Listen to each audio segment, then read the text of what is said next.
The issue of work-life balance is being brought up by first-year employees at Goldman Sachs. A small survey conducted in February reveals that they often work about 100 hours a week. Joining us to discuss Wall Street's work culture, Bill Cohen, Vanity Fair special correspondent, CNBC contributor, and Kate Kelly, New York Times Wall Street reporter, also a CNBC contributor. Are those numbers real, Kate? I got to admit, 5 days, 5 16-hour days, what's that, 55, that's 80. Then you got to work Saturday. And how do you get to 110 hours? Do you believe that? Now, what are they doing when they're there? Aren't they? Do you think they're screwing around once in a while, or are they really? I mean, do we see the evidence of the fruits of their labor and their great analysis? What are they really doing? They got a stack of papers here, and it's got to end up over here. What are they doing? Hard to say, right? Because they're kind of at the bottom of the hierarchy, Joe, and they're doing all the sort of crunch work that goes into TMT deals. And of course, you wouldn't see it in the outside world. I think they said in the survey they're getting something like 4 hours of sleep a night. To me, what was interesting about this is how much has changed and how much has not changed. So just to level set, these are 13 San Francisco-based young Goldman hires who are working from home.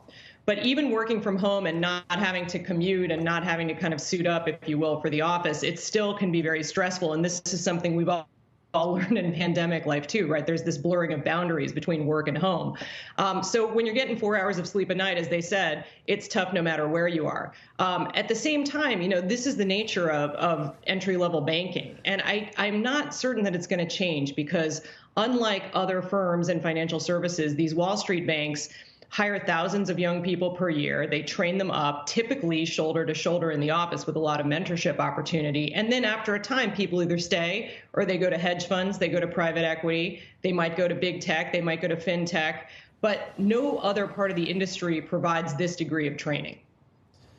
That's something, Bill. I mean, what is the worst Goldman alumni is doing great, is he not?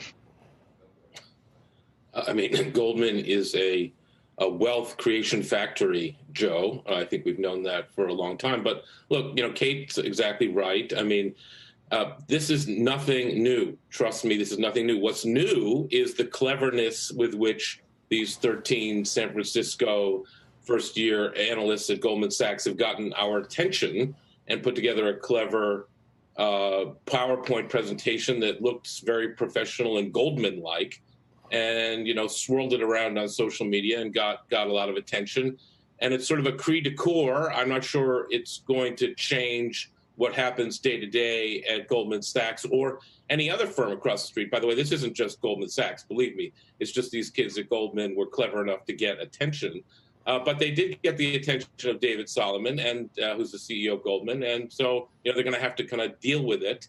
But nothing's really going to change. It takes a long time to hire and train these individuals. And these firms are just flat out busy now, thanks to the Federal Reserve's policies of the last year.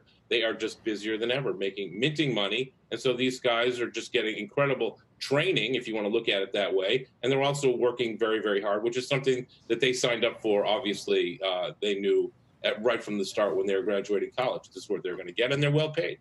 And senior managers or David Solomon or whomever that is able to not work as hard and go to the Bahamas or whatever it is that they were sort of pointing to as I'm doing this and you're doing that's not unique either. When you're paying your dues at the lower rung, Kate, it's not unique. And I think David, definitely has a home in the Bahamas. I think he has a home in the Hamptons, but I'm sure he's working when he's doing those things, taking calls in the car and whatnot. What I think is interesting about this, though, Bill and Joe, is that I think it's very generational. It reminds me of this piece I did recently on the Schwarzman Scholars, which are these master's program students who go to China for a year and study as part of a fellowship started by Steve Schwarzman of Blackstone and seeded, at least to begin with, by him.